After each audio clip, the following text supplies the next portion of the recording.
Tejeron Street, Santa Ana, Manila. Ngayon ay May 12, 2026.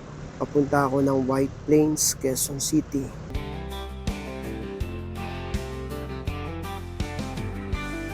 Gamit ko ngayon ang aking City Badge 100. Nasa 15 years na rin ang motorsiklo na ito.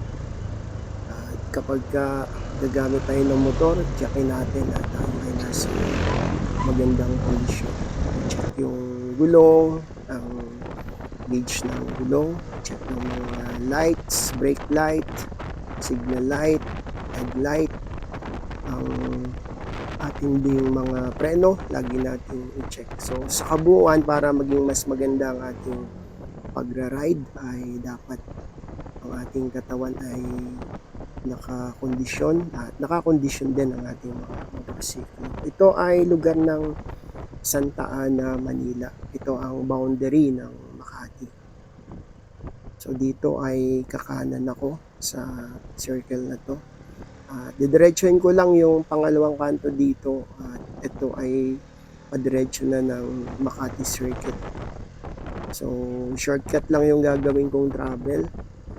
Ang ibang daan ay doon sa may JP Rizal, pero ito yung shortcut dito. Ikot lang ako sa Circuit Makati, tapos side street lang dadaanan ko. Tapos labas ako ng JP Rizal sa may Rockwell, tapos akyat ng EDSA ibabaw. So pagtawid dito ng meron ditong Arco.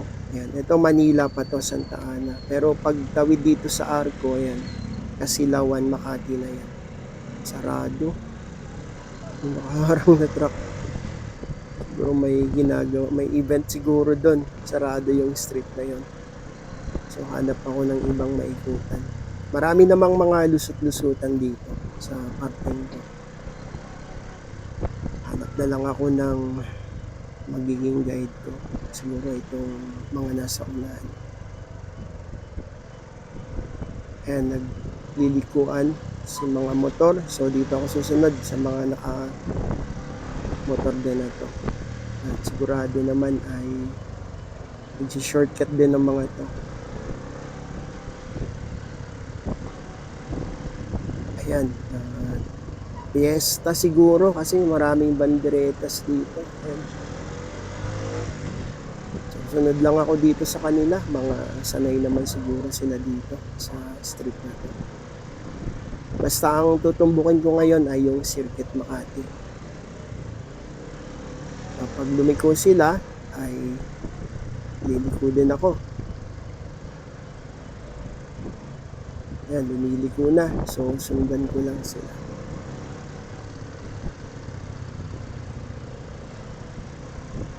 May tricycle din naman dun sa unahan. Mga nagsi-shortcut din to.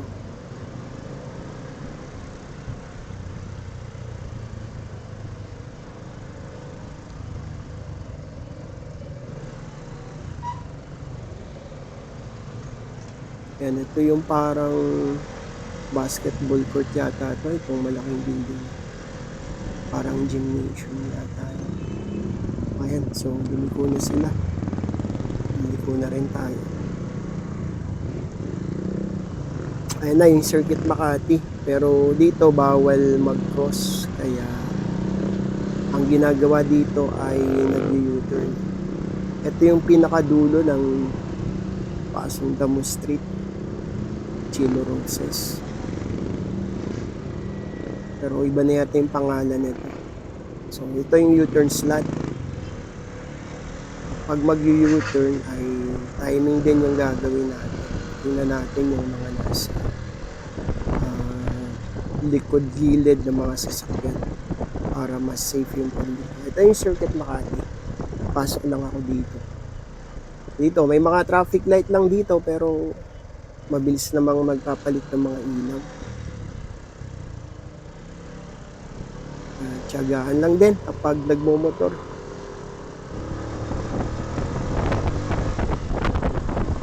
So yung kotse ay gumigilid kaya nag-overtake ako para ito sa unahan may traffic light. So, yung mga way dito puwedeng diretso, kaliwa, kanan. At nakalagay dito, no right turn on red signal. So, bawal mag-turn right diyan. May mga traffic light na kahit naka-red light, ina-allow nila na mag-right turn. So, yung mga gano'n naman may mga nakalagay na, turn right with caution o kaya minsan ay, right turn, must turn right. So, may mga ibang, traffic light gano'n yung, sistema nila. Pero dito kapag nakalagay na yang no right turn on red signal, talagang, kailangan sumunod tayo. Maraming building itong Circuit Makati. Magandang mall din 'to. Dati ito yung karerahan, Santa Ana Racetrack. Pero ngayon ay naging Ayala Malls na. Yan, ang pedestrian talagang priority diyan yung mga tumatawid.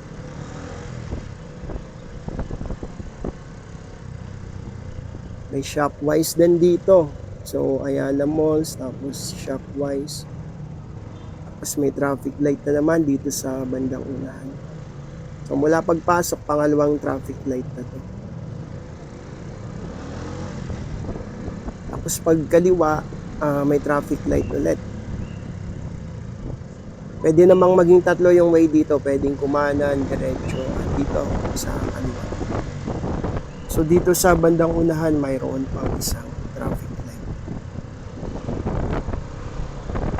Ito namang traffic light na 'to, ito yung pinakadulo ng Ayala Avenue, pero ito ay extension, Ayala Avenue extension. Galing ng, Buendia, one way yang street na yan, papunta dito. Kaya yung mga papunta dun sa Buendia, dun dumadaan sa Pote. Yung traffic light na nadaanan ko kanina, yun yung sa Pote Street. Ayan, naka-go na. So, ito na yung huling traffic light dito sa shortcut na dadaanan ko. At ang susunod na traffic light na dito ay parang nandun na sa may Rockwell o doon sa may JP Rizal sa bandang malapit na sa EDSA. Kaliwa lang ako dito, tapos Trabaho Street yata to kung hindi ako nagkakamali. Tapos dun sa bandang dulo ay Osmeña Street. Tapos yun yung shortcut papunta ng Rockwell. Tapos mula sa Rockwell, pabaybayin ko naman yung JP Rizal, akit ng EDSA. Mula Santa Ana, Manila, dadaan lang ako ng Makati, tapos may ilang part ng Mandaluyong, tapos Quezon City na. Medyo mabilis naman ang biyahe na ito. Medyo maaga pa naman.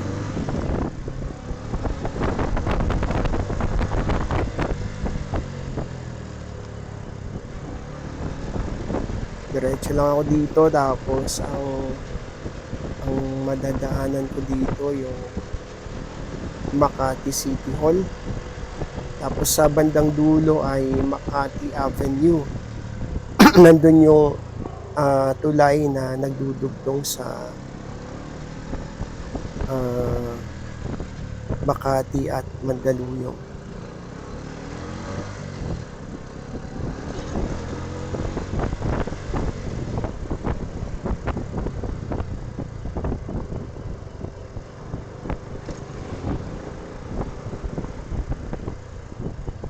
So, ito na yung Osmeña Street.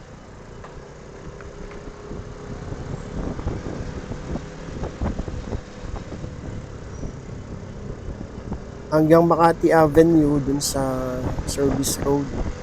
Alam ko walang traffic light na madadaanan.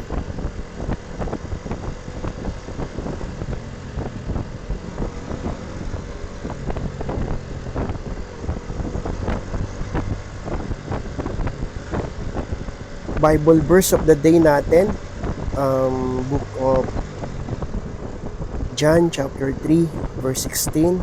For God so loved the world that He gave His only begotten Son, that whosoever believes in Him should not perish but have everlasting life. Gayon na lang ang pagsinta ng Diyos na ibinigay niya ang kanyang bugtong na anak upang sino mang sa kanya'y sumampalataya ay hindi mapahamak kundi magkaroon ng buhay na walang hanggan. Ganyan na kabuti ang Diyos. Kahit ang tao ay naging makasalanan, inilagay niya yung takdang panahon na ang Panginoong Hesus ay nagkatawang tao para maging kabayaran ng kasalanan yung kanyang pagiging tao. Siya ay nagpakasakit, pinahirapan, dinako sa krus, namatay, nilibing, pero nung ikatlong araw siya ay nabuhay na muli. Kaya kahit tayo ay makasalanan, mahal tayo ng Diyos at gusto ng Panginoon na bigyan tayo ng buhay na walang hanggan. So ito na yung dulo dito sa may Makati Avenue. May service road dito, gilid ng tulay.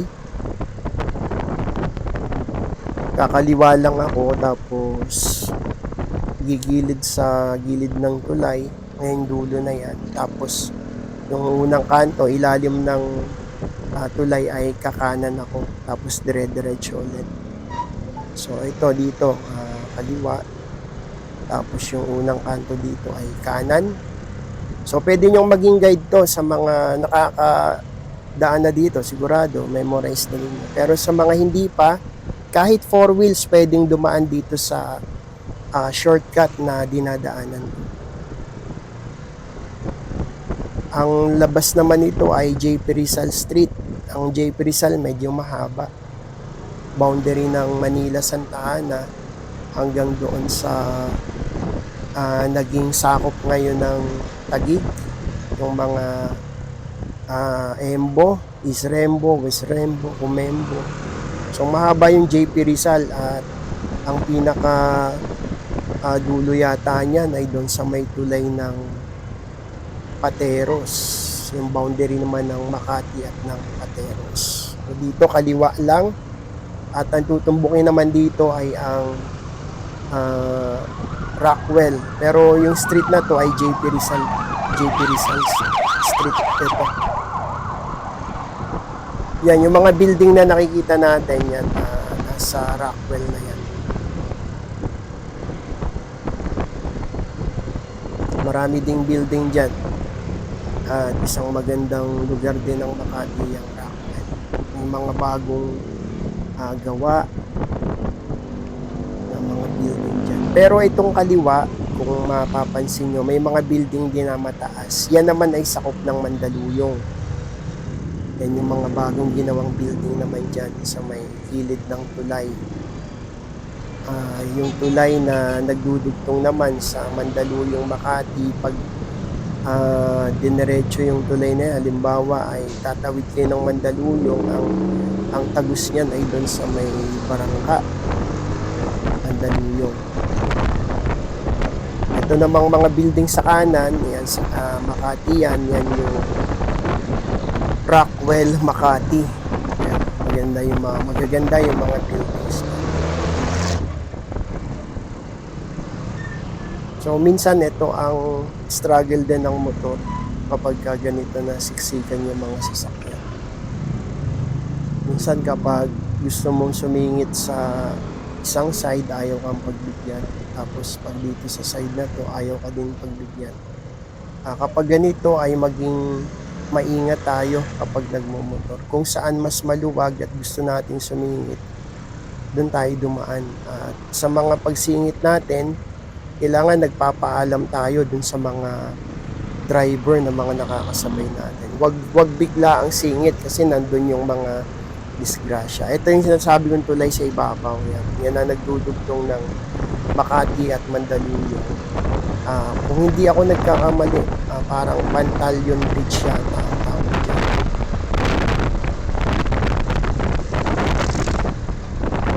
At yung mga building naman na yan sa unahan na nakikita natin, ayan na yung sa may Pioneer. Sakop naman yan ng Mandaluyong Greenfields. At yung iba ay Ortigas na yata. So maraming building dyan sa Mandaluyong. Tapos yung Ortigas naman ay sakop yun ang ibang part dun sa sakop ng Pasig.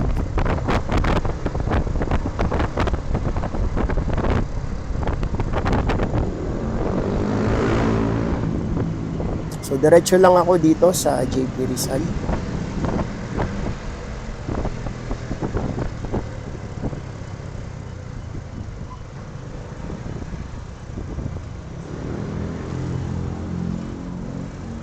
Kapag alanganin, kagaya niyan, huwag tayong basta-basta sisingit. Kumuha tayong ng magandang space. At kapag yung ibang mga driver ayaw magbigay, huwag nating pilitin. Pero marami namang mga mababait na mga driver na nagbibigay naman sila. Kaya lang minsan may mga pagkakataon din na ayaw talagang magbigay ng ibang driver sa mga motorsiklo. Kapag ganyan ay mas mainam na huwag nating pilitin. Kapag ganito yan, ang ginagawa ko na lang, nag-stay na lang ako kung ayaw singit ng ibang mga motorista. At kapag ganitong may mga yellow solid lane, mahirap din sumingit kapag ganyan. Kaya mas mainam na maghintay na lang ng pag-go.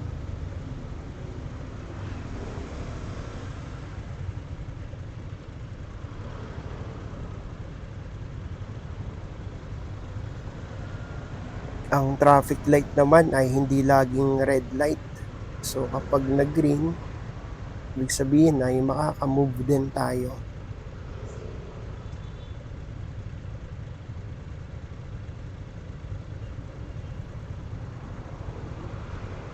Medyo kailangan din talaga lang ng tiyaga kapag ganitong naka-stop, lalo na kung mainit.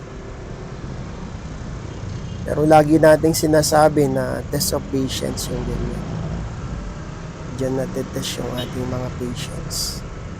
At kailangan yan ng mga nagda-drive. Anumang mga sasakyan ang dinadrive natin. So parang mabilis yung pag-go. Ilang minuto lang. Nag-stop na naman. Ayan, go na naman pala. So ito yung Guadalupe. Ang tawag dito ay ilalim at ibabaw dito sa lugar na to. Ang ilalim, ang mga biyahe yan ng mga public. Ang ilalim, diretso sila dito. Ang ibabaw, kakanan sila dito. Ayan, yung ilalim dito dumaan yung mga jeep. Tapos yung ibabaw, bago mag-traffic light kanina, umaakyat ng edge sa ibabaw yung iba. So, ganun yung ikot ng mga jeep dyan. May ilalim, may ibabaw. At itong iikutan ko ay papunta sa ibabaw, pero papunta ng Quezon City na to. So, ito na yung EDSA. Medyo maluwag. Siguro kasi maaga pa. Kung ganito lang lahat, ang part ng EDSA, magandang magbiyahe. So pagtawid ng tulay na to ay sakop na to ng Mandaluyong. Kaliwa at kanan, EDSA Mandaluyong.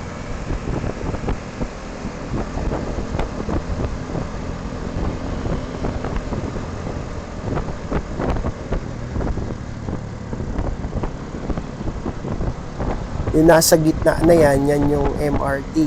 Yan, nakita natin dumaan na tren. Nakasalubong natin, may tren. Yan yung MRT. So dito medyo ramdam na marami-raming sasakyan dito. hanap lang din talaga ng paraan kapag halimbawa medyo nagmamadali ka. Ayan. Yung kanan na yan, papunta yan sa Mandaluyong Pioneer Street, tapos dire-diretso yun ang papunta ng Pasig.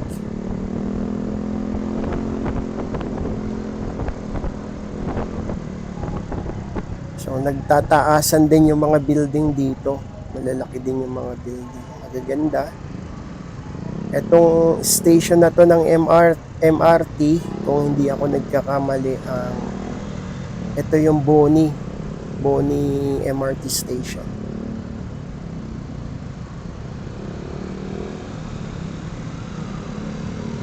Dito sa EDSA, nandito pa rin yung bus lane sa pinakakaliwa. Pinakakaliwa niyan, nandyan yung bus lane. Kaya bawal dumaan dyan kahit ibang mga public utility, maliban sa mga bus. Talagang para sa mga bus yan na mga public.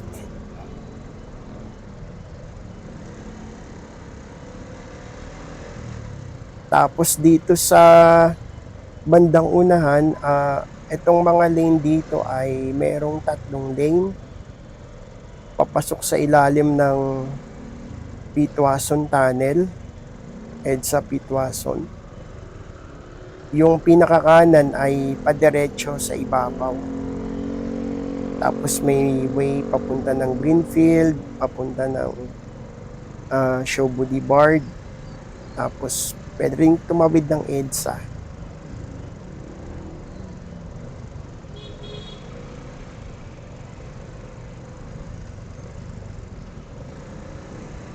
So ito yung sitwasyon ng EDSA ngayon, may maluwag-luwag, may nag-i-stop. Mananatili lang ako dito sa 3rd lane mula sa pinakakaliwa kasi sa ilalim ng Pitwason, EDSA ay 3 lane ang nandyan. So yung sa pinakakanan ay papunta yan ng diretso ng itong parang service road ng EDSA sa kanan sa gilid. Pero dito naman sa kaliwa, ito yung ayan, may nakita nyo may mga barrier. And ito kasi diretso ng tunnel. Yung sa kanan, pwedeng papunta ng Greenfield, Show Boulevard, pero pwede rin namang tatawid doon sa traffic light sa EDSA. Kaya pag dumadaan ako dito, pinipili ko na dito ako sa pinakakanan.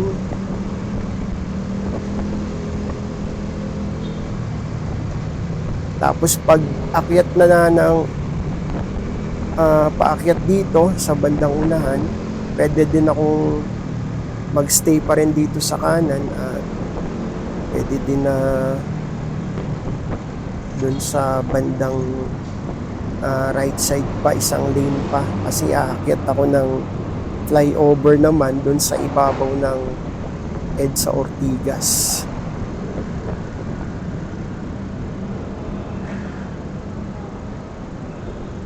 Ito yung ilalim ng EDSA Pitwason.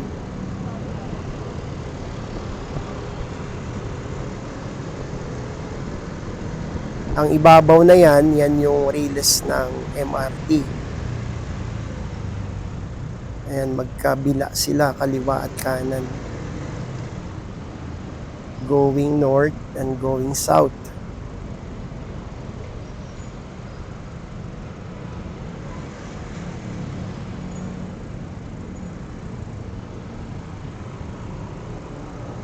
Dito kung paakyat na kayo dito tapos pupunta kayo ng Mega Mall, hindi kayo pwedeng mag-turn right.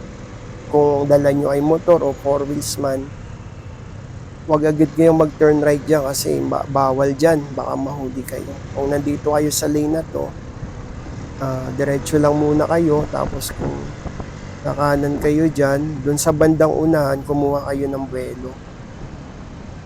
Pero hindi pwede yung galing dito biglang kakanan kasi may mga enforcer dyan na nanghuhuli. Yan, kaya yung iba ginagawa, ayan, sa part na to, saka sila unti-unting gumagawi sa kanan. Yan yung Mega Mall sa kanang bahagi.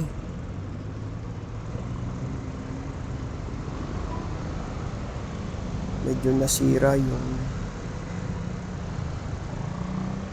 ng holder ng phone ko yung muko parang lumuwag, pero tuloy pa rin kasi mahirap mag-stop dito, tuloy pa rin ang biyahe.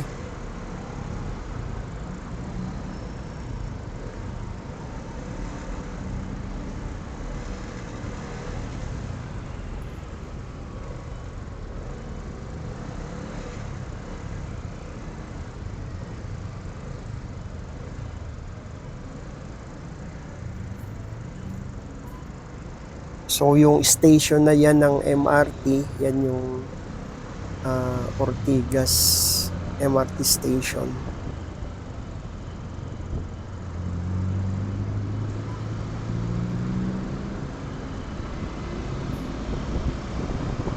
Tapos dito sa unahan niya, yung pinakakaliwa niyan, bus lane yan, pinakakaliwa na yan. Pero mamaya, yung bus lane na yan, pwedeng kapag kasi yung ibang mga papunta ng San Juan, dyan sa pinakakaliwa sila dyan dumadaan. Merong flyover dyan na dinadaanan nila.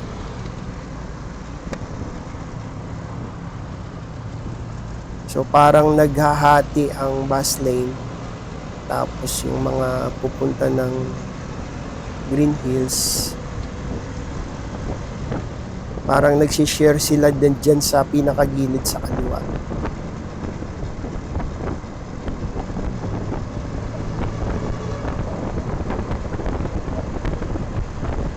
Ayan, nakita natin may bus dito sa gilid, bus lane.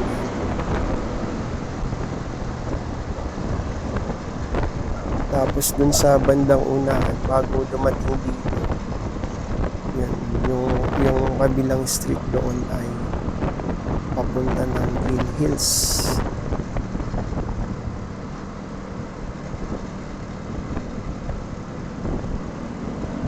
So yung nakikita nating mga flyover naman na yan, itong sa ibabaw na yan, yan yung galing dyan sa North EDSA, tapos papunta ng Ortigas flyover yata ang pangalan ng tulay na yan.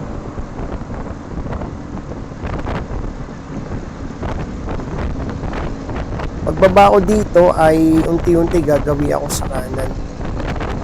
Ito yung isa sa magandang subdivision o village dito, yung tapat na to. Ito yung Corinthian Gardens. At ito ay sakop na ng Quezon City. Kanina, pag-akyat ng EDSA, may mga sakop ng Mandaluyong. At ngayon, ito ay sakop na ng Quezon City. Kung papunta kayo ng White Plains, kailangan nandito na kayo unti-unti pupunta sa gawing pinakakanan. Kaya nag-right turn agad daw kanina unti-unti. So makikita nyo naman yan yung White Plains. Nandyan yung People's Monument. At malimit dyan ginagawa yung mga rally, ng mga nagra-rally. At yung People's Power, alam ko dyan din yata nangyari yun, no? Dyan sa White Plains Monument.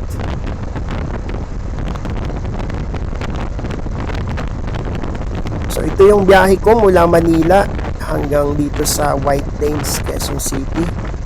At hanggang doon lang ako sa pinaka traffic light nito, doon sa pinagdudugtungan ng Katipunan Avenue at nitong White Plains.